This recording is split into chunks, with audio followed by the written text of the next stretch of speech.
ನಮಸ್ಕಾರ. ಇವತ್ತು ನಾವೊಂದು ತುಂಬಾನೇ ಆಸಕ್ತಿಕರವಾದ ಘಟನೆ ಬಗ್ಗೆ ಮಾತಾಡೋಣ. ನಾವು 1879ಕ್ಕೆ ಹೋಗೋಣ. ಐರ್ಲೆಂಡಿನ ಪಶ್ಚಿಮಕ್ಕೆ. ಹೌದು. ಕೌಂಟಿ ಮಾಯೋ ಅಂತ ಒಂದು ಜಾಗ. ಅಲ್ಲಿ ನಾಕ್ ಅಂತ ಒಂದು ಚಿಕ್ಕ ಹಳ್ಳಿ.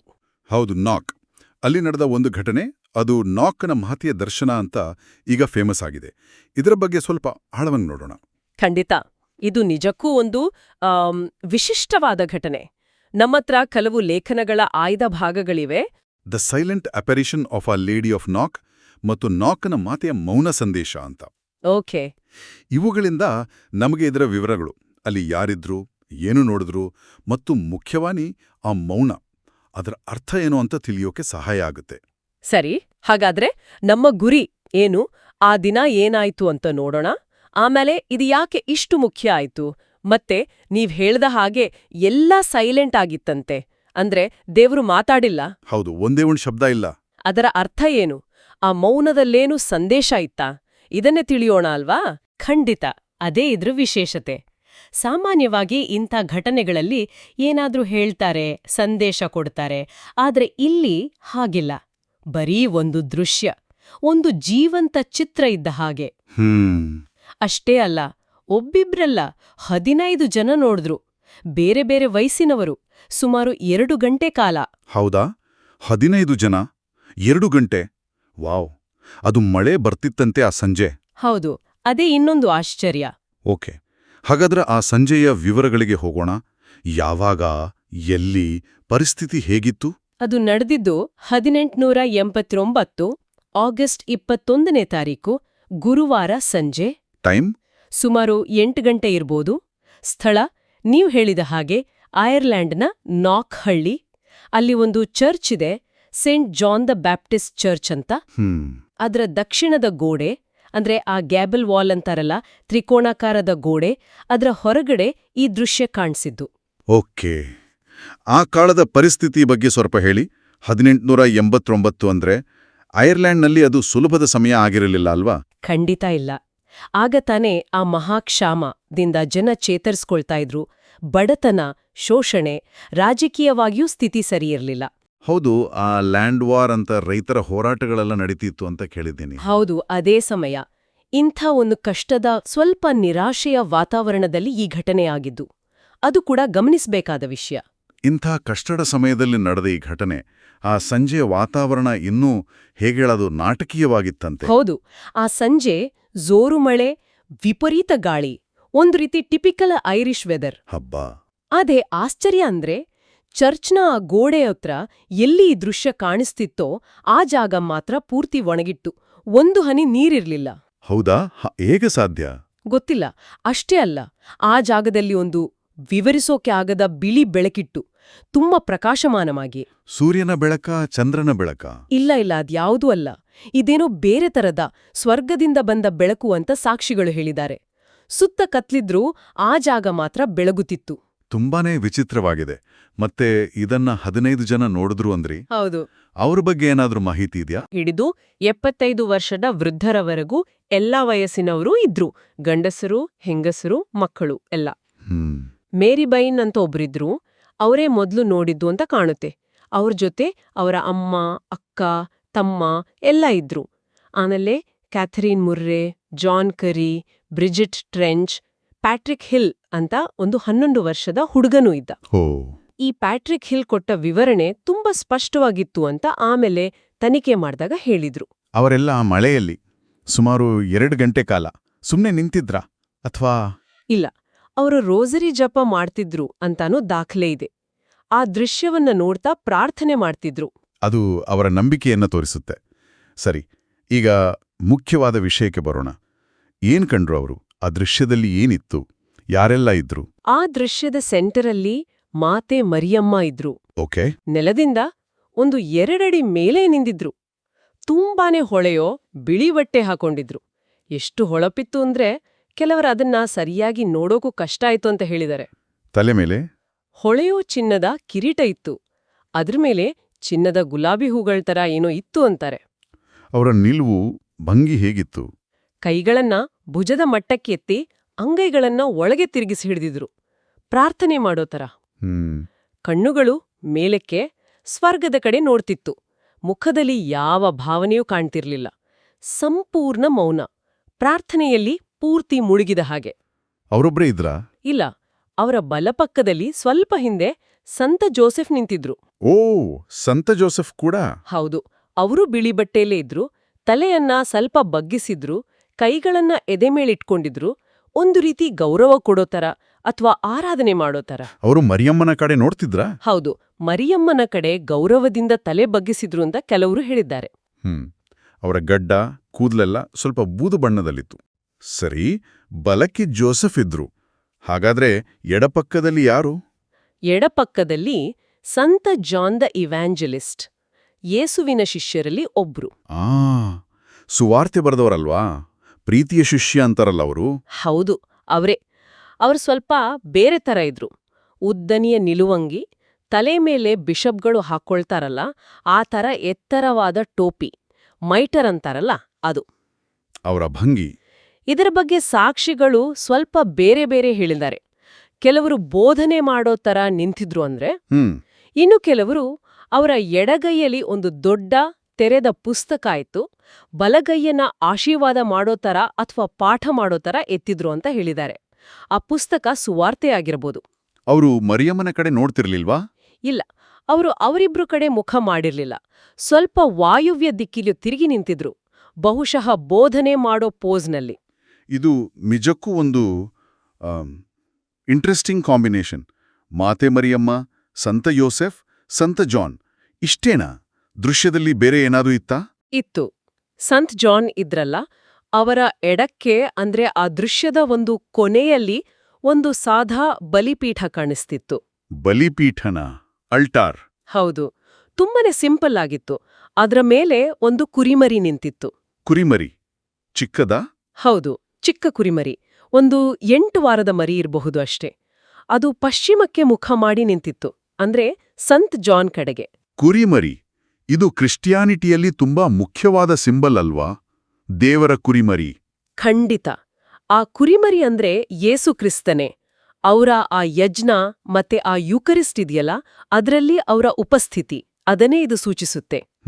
ಆ ಕುರಿಮರಿಯ ಹಿಂದೆ ಒಂದು ಶಿಲುಬೆ ಕೂಡ ನಿಂತಿತ್ತು. ಅಡ್ಡವಾಗಿ ಅಲ್ಲ, ನೇರವಾಗಿ. ಸಣ್ಣ ಶಿಲುಬೆ, ಆದ್ರೆ ಸ್ಪಷ್ಟವಾಗಿ ಕಾಣಿಸ್ತಿತ್ತು. ಬಲಿಪೀಠ, ಕುರಿಮರಿ, ಶಿಲುಬೆ, ಇದರ ಸುತ್ತ ಏನಾದ್ರೂ ಇತ್ತಾ? ಹೌದು, ದೇವತೆಗಳ ತರಹ ಆಕೃತಿಗಳು. ಅವು ಹಾರಾಡ್ತಿದ್ವು ಅಥವಾ ಸುತ್ತುತ್ತಿದ್ವು ಅಂತ ಸುಮಾರು ಜನ ಹೇಳಿದ್ದಾರೆ. ದೇವತೆಗಳ? ಹೌದು, ಆದ್ರೆ ಅವರ ಮುಖ ಸ್ಪಷ್ಟವಾಗಿ ಕಾಣಿಸ್ತಿರ್ಲಿಲ್ವಂತೆ. ಅಬ್ಬಾ. ಅಂದ್ರೆ ಒಂದು ಕಡೆ ಮರಿಯಮ್ಮ, ಜೋಸೆಫ್, ಜಾನ್, ಇನ್ನೊಂದು ಕಡೆ ಯೂಕರಿಸ್ಟ್, ಯಜ್ಞ, ಇದನ್ನೆಲ್ಲ ನೆನಪಿಸೋ ಬಲಿಪೀಠ, ಕುರಿ, ಶಿಲುವೆ, ಎಲ್ಲವೂ ಒಂದೇ ದೃಶ್ಯದಲ್ಲಿ ಮೌನವಾಗಿ. ಈಗ ಆ ಮೌನನ ಬಗ್ಗೆ ಮಾತಾಡೋಣ. ಯಾಕೆ ಮೌನ? ಇದರ ಬಗ್ಗೆ ಏನ್ ಹೇಳ್ತಾರೆ? ಇದು ನಿಜಕ್ಕೂ ಆಳವಾದ ಪ್ರಶ್ನೆ. ಯಾಕಂದ್ರೆ ಅದೇ ಈ ದರ್ಶನದ ಅತಿದೊಡ್ಡ ವಿಶೇಷತೆ.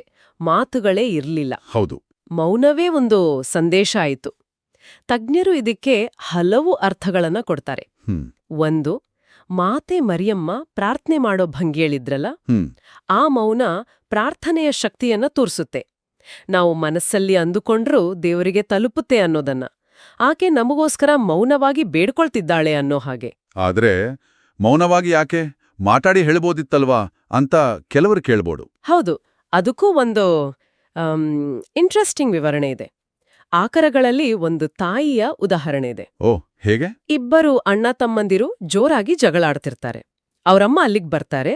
ಬಂದು ಒಂದೇ ಒಂದು ಮಾತಾಡಲ್ಲ, ಸುಮ್ನೆ ನಿಂತುಕೊಂಡು ದುಃಖದಿಂದ ನೋಡ್ತಾರೆ. ಆಮೇಲೆ ಆ ತಾಯಿಯ ಮೌನವೇ ಅವರಿಗೆ ತಮ್ಮ ತಪ್ಪು ತಿಳಿಸುತ್ತೆ. ಛೇ, ನಾವೇನ್ ಮಾಡ್ತಿದ್ದೀವಿ ಅಂತ ಅರಿವಾಗುತ್ತೆ. ಮಾತಿಗಿಂತ ಆ ಮೌನ ಜಾಸ್ತಿ ಪರಿಣಾಮ ಬೀರುತ್ತೆ. ಅಂದ್ರೆ ಮರಿಯಮ್ಮನ ಮೌನವೂ ಹಾಗೇನಾ? ಬಹುಶಃ ಹೌದು.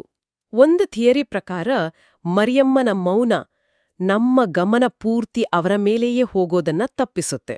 ಓ, ಸರಿ ಸರಿ. ಬದಲಿಗೆ ಆ ಮೌನ ನಮ್ಮನ್ನ ಆ ದೃಶ್ಯದ ಇನ್ನೊಂದು ಭಾಗ, ಆ ಬಲಿಪೀಠ, ಕುರಿಮರಿ, ಶಿಲುಬೆ ಅಂದ್ರೆ ಯೇಸುಕ್ರಿಸ್ತರ ಕಡೆಗೆ, ಅವರ ಯಜ್ಞ, ಅವರ ಯೂಕರಿಸ್ಟ್ ಕಡೆಗೆ ನಮ್ಮ ಗಮನ ಸೆಳೆಯುತ್ತೆ. ನನ್ನನ್ನೆಲ್ಲ ನನ್ನ ಮಗನನ್ನ ನೋಡಿ ಅಂತ ಹೇಳ್ದ ಹಾಗೆ. ಎಕ್ಸಾಕ್ಟ್ಲಿ. ಆಕೆ ಮೌನದಿಂದಲೇ ಅದನ್ನ ಹೇಳ್ತಿದ್ದಾರೆ. ನಮ್ಮನ್ನ ಯೇಸುವಿನ ಹತ್ರ ಕರ್ಕೊಂಡು ಹೋಗುವುದೇ ಅವರ ಜೀವನದ ಗುರಿ ಅನ್ನೋದನ್ನ ಇದು ತೋರಿಸುತ್ತೆ. ಇದು ತುಂಬ ಚೆನ್ನಾಗಿದೆ ಈ ವಿವರಣೆ. ಹಾಗೆಯೇ ಆ ಸಂತ ಜೋಸೆಫ್, ಸಂತ ಜಾನ್ ಅವರ ಉಪಸ್ಥಿತಿಗೆ ಏನಾದರೂ ವಿಶೇಷ ಅರ್ಥ? ಸಂತ ಜೋಸೆಫ್ ಅವರು ಪವಿತ್ರ ಕುಟುಂಬದ ಯಜಮಾನ ಅಲ್ವಾ, ಚರ್ಚಿನ ಪಾಲಕ ಸಂತ ಕೂಡ. ಅವರು ಮರಿಯಮ್ಮನ ಪಕ್ಕ ಇರೋದು ಕುಟುಂಬದ ಪವಿತ್ರತೆ, ಚರ್ಚಿನ ರಕ್ಷಣೆ ಇದನ್ನೆಲ್ಲ ಸೂಚಿಸುತ್ತೆ. ಇನ್ನು ಸೆಂಟ್ ಜಾನ್ ಅವರು ಸುವಾರ್ತಾಕಾರ, ಕೈಯಲ್ಲೇ ಪುಸ್ತಕ ಹಿಡಿದು ಬೋಧನೆ ಮಾಡೋ ಥರ ಇದ್ರಲ್ಲ, ಅದು ದೇವರ ವಾಕ್ಯ ಎಷ್ಟು ಮುಖ್ಯ, ಸುವಾರ್ತೆ ಹೇಳೋದು ಚರ್ಚಿನ ಕೆಲಸ ಅನ್ನೋದನ್ನ ಒತ್ತಿ ಹೇಳುತ್ತೆ. ಅಂದ್ರೆ ಮರಿಯಮ್ಮ, ಜೋಸೆಫ್, ಜಾನ್ ಇವರು ಮೂರೂ ಸೇರಿ ಚರ್ಚಿನ ಅಡಿಪಾಯವನ್ನೇ ತೋರಿಸಿದ ಹಾಗಾಯ್ತು. ಹೌದು, ಪ್ರಾರ್ಥನೆ ಮರಿಯಮ್ಮ, ರಕ್ಷಣೆ ಮತ್ತು ಪಾಲನೆ ಜೋಸೆಫ್, ದೇವರ ವಾಕ್ಯ ಜಾನ್, ಹೀಗೆ ವಿಶ್ಲೇಷಣೆ ಮಾಡ್ತಾರೆ. ಈ ಮೌನದಲ್ಲಿ ಕರುಣೆಯ ವಿಷಯವೂ ಇದೆ ಅಂತ ಆಕರಗಳಲ್ಲಿದೆಯಂತೆ, ಅದನ್ನು ಸ್ವಲ್ಪ ಹೇಳ್ತೀರಾ? ಹೌದು, ಮಾತೆ ಮರಿಯಮ್ಮನ ಜೀವನದ ಮುಖ್ಯ ಘಟ್ಟ ಅಂದ್ರೆ ಆ ಹೌದು ಅಂದಿದ್ದು. ದೇವದೂತ ಹೇಳಿದಾಗ ಆಗಲಿ ಅಂದ್ರಲ್ಲ, ಆ ಫಿಯೆಟ್. ಹೌದು, ಫಿಯೆಟ್. ಆ ವಿಧೇಯತೆಯಿಂದಲೇ ಯೇಸು ಈ ಭೂಮಿಗೆ ಬಂದಿದ್ದು. ಯೇಸು ಅಂದ್ರೆ ದೇವರ ಕರುಣೆಯ ರೂಪ, ಕರುಣೆಯ ಸಾಗರ. ಹಾಗಾಗಿ ಮರಿಯಮ್ಮನಿಗೂ ಕರುಣೆಗೂ ಒಂದು ವಿಶೇಷ ಸಂಬಂಧ ಇದೆ. ಆಕೆ ಕರುಣೆಯ ಮಾತೆ. ಹಾಗಾದ್ರೆ ನ್ಯಾಕ್ನಲ್ಲಿ ಅವರ ಮೌನಕ್ಕೂ ಕರುಣೆಗೂ ಏನು ಸಂಬಂಧ? ಆಕರಗಳಲ್ಲಿ ಒಂದು ಒಳ್ಳೆ ಯೋಚನೆ ಇದೆ. ಮೌನ ಇದೆಯಲ್ಲ, ಅದು ನಮ್ಮನ್ನ ಕರುಣೆಯನ್ನು ಸ್ವೀಕರಿಸೋಕೆ ರೆಡಿ ಮಾಡತ್ತೆ. ಹೇಗೆ? ನಾವು ಈ ಪ್ರಪಂಚದ ಗದ್ದಲದಿಂದ ಸ್ವಲ್ಪ ದೂರ ಹೋಗಿ ಮನಸ್ಸಲ್ಲಿ ಮೌನವಾದಾಗ ದೇವರ ಧ್ವನಿ ಕೇಳೋಕೆ, ಅವರ ಕರುಣೆ ಅನುಭವಿಸೋಕೆ ಸಾಧ್ಯ ಆಗುತ್ತೆ. ಮರಿಯಮ್ಮನ ಮೌನ ನಮ್ಗೂ ಆ ಮೌನವನ್ನ ಹುಡುಕೊಳ್ಳೋಕೆ ಮತ್ತು ಆ ಮೌನದಲ್ಲಿ ದೇವರ ಕರುಣೆಯನ್ನ, ವಿಶೇಷವಾಗಿ ಯೂಕರಿಸ್ಟ್ನಲ್ಲಿರೋ ಕರುಣೆಯನ್ನ ಪಡ್ಕೊಳ್ಳೋಕೆ ಒಂದು ಇನ್ವಿಟೇಷನ್ ತರ. ಇದು ನಿಜಕ್ಕೂ ಒಂದು ಪವಾಡದ ಘಟನೆ. ಚರ್ಚ್ ಇದ್ರ ಬಗ್ಗೆ ಸುಮ್ಮನಿರ್ಲಿಲ್ಲಲ್ವಾ? ತನಿಖೆ ಎಲ್ಲ ಆಯ್ತಲ್ಲ? ಹೌದು, ಖಂಡಿತ. ಚರ್ಚ್ ಇಂಥ ವಿಷಯಗಳಲ್ಲಿ ತುಂಬಾ ಹುಷಾರಾಗಿರುತ್ತೆ. ಆ ದರ್ಶನ ಆದ ಕೆಲವೇ ತಿಂಗಳಲ್ಲಿ ಅಕ್ಟೋಬರ್ 1879ರಲ್ಲಿ ಟುವಾಮ್ನ ಆರ್ಚ್ ಬಿಷಪ್ ಜಾನ್ ಮ್ಯಾಕೇಲ್ ಇದ್ರಲ್ಲ, ಅವರು ಒಂದು ಕಮಿಟಿ ನೇಮಿಸಿದ್ರು. ಆ 15 ಸಾಕ್ಷಿಗಳನ್ನು ಒಬ್ಬೊಬ್ಬರಾಗಿ ಕರೆಸಿ ಪ್ರಮಾಣ ಮಾಡಿಸಿ ವಿಚಾರಣೆ ಮಾಡಿದ್ರು. ರಿಸಲ್ಟ್ ಏನಾಯ್ತು? ಕಮಿಟಿ ಎಲ್ಲವನ್ನೂ ಪರಿಶೀಲಿಸಿ ಸಾಕ್ಷಿಗಳ ಹಿನ್ನೆಲೆ ಎಲ್ಲ ನೋಡಿ ಅವರೆಲ್ಲ ಹೇಳಿದ್ದು ನಂಬಲರ್ಹವಾಗಿದೆ, ಸಮಾಧಾನಕರವಾಗಿದೆ ಅಂತ ತೀರ್ಮಾನಕ್ಕೆ ಬಂತು. ಎಲ್ಲರೂ ಹೆಚ್ಚು ಕಡಿಮೆ ಒಂದೇ ತರ ವಿವರಣೆ ಕೊಟ್ಟಿದ್ರು. ಆಮೇಲೆ ನ್ಯಾಕ್ ನಿಧಾನವಾಗಿ ಒಂದು ಯಾತ್ರಾ ಸ್ಥಳ ಆಗೋಕೆ ಶುರುವಾಯಿತು. 1936ರಲ್ಲಿ ಇನ್ನೊಂದು ಕಮಿಟಿ ಬಂತು. ಎರಡನೇ ಕಮಿಟಿನ? ಯಾಕೆ? ಬರ್ನ್ ಕೂಡ ಇದ್ರು. ಅವರನ್ನ ಮತ್ತೆ ವಿಚಾರಿಸಿದ್ರು. ಓಕೆ. ಅವರು ತಮ್ಮ ಹಳೆಯ ಹೇಳಿಕೆಗೆ ಬದ್ಧರಾಗಿದ್ರು. ಹಾಗಾಗಿ ಎರಡನೇ ಕಮಿಟಿಯು ಆ ದರ್ಶನ ನಿಜ ಅಂತ ಖಚಿತಪಡಿಸಿತು. ಅದರಿಂದಾಗಿ ನಾಕ್ ಇವತ್ತು ಐರ್ಲೆಂಡ್ನ ಒಂದು ದೊಡ್ಡ ಧಾರ್ಮಿಕ ಸ್ಥಳ ಆಗಿದೆ ಅಲ್ವಾ? ಹೌದು, ಈಗ ನಾಕ್ ಪುಣ್ಯಕ್ಷೇತ್ರ ಒಂದು ಇಂಟರ್ನ್ಯಾಷನಲ್ ಫೇಮಸ್ ಯಾತ್ರಾ ಕೇಂದ್ರ. ಐರ್ಲೆಂಡಿನ ರಾಷ್ಟ್ರೀಯ ಮೇರಿಯನ್ ಪುಣ್ಯಕ್ಷೇತ್ರ ಅಂತಾನೆ ಗುರ್ತಿಸ್ತಾರೆ. ಪ್ರತಿ ವರ್ಷ ಲಕ್ಷಾಂತರ ಜನ ಬರ್ತಾರೆ. ಪೋಪ್ಗಳು ಕೂಡ ಭೇಟಿ ಕೊಟ್ಟಿದ್ದಾರೆ. ಹೌದು, 1979ರಲ್ಲಿ ಆ ದರ್ಶನದ 100ನೇ ವರ್ಷಕ್ಕೆ ಪೋಪ್ 2ನೇ ಜಾನ್ ಪಾಲ್ ಬಂದಿದ್ರು. ಅದು ದೊಡ್ಡ ವಿಷಯ ಆಯ್ತು. ಇತ್ತೀಚೆಗೆ ಪೋಪ್ ಫ್ರಾನ್ಸಿಸ್ ಕೂಡ. ಹೌದು, 2018ರಲ್ಲಿ ಪೋಪ್ ಫ್ರಾನ್ಸಿಸ್ ಕೂಡ ಭೇಟಿ ಕೊಟ್ಟಿದ್ರು. ಅಷ್ಟೇ ಅಲ್ಲ, 2023ರಲ್ಲಿ ಅಮೆರಿಕಾದ ಅಧ್ಯಕ್ಷ ಬೈಡನ್ ಕೂಡ ಹೋಗಿದ್ರು, ಅಲ್ಲಿ ಪ್ರಾರ್ಥನೆ ಮಾಡಿದ್ರು. ಅದು ಅದರ ಜಾಗತಿಕ ಮಹತ್ವ ತೋರಿಸುತ್ತೆ. ಹಾಗಾದ್ರೆ ಇಷ್ಟೆಲ್ಲ ನಾವು ಮಾತಾಡಿದ್ವಿ. ಈ ನಾಕ್ ದರ್ಶನದ ಒಂದು ಸಾರಾಂಶ ಒಟ್ಟಾರೆಯಾಗಿ ಏನು ಹೇಳ್ಬೋದು? ನಾಕ್ ದರ್ಶನ ಅನ್ನೋದು ಅದರ ಮೌನದಿಂದ ಮತ್ತು ಆ ದೃಶ್ಯದ ಸಿಂಬಾಲಿಸಮಿಂದ ತುಂಬಾನೇ ಯುನೀಕ್ ಆಗಿದೆ. ಇದು ಬರೀ ಒಂದು ಪವಾಡ ಅಲ್ಲ.